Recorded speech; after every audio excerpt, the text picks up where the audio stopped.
आज आपण जीवामृत तयार करत आहोत. त्यानुसार 200 लिटरचं बॅलर घेतलेलं आहे. त्यामध्ये सुरुवातीला आता हे टाक. पहिल्यांदा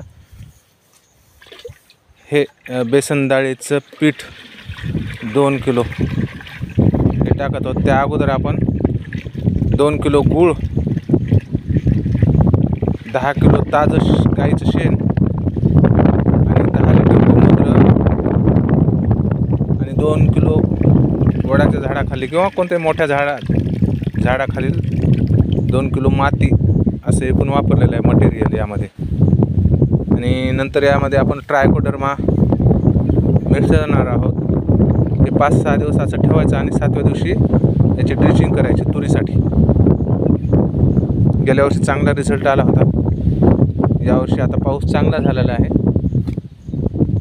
त्यामुळं तयारी चालू आहे.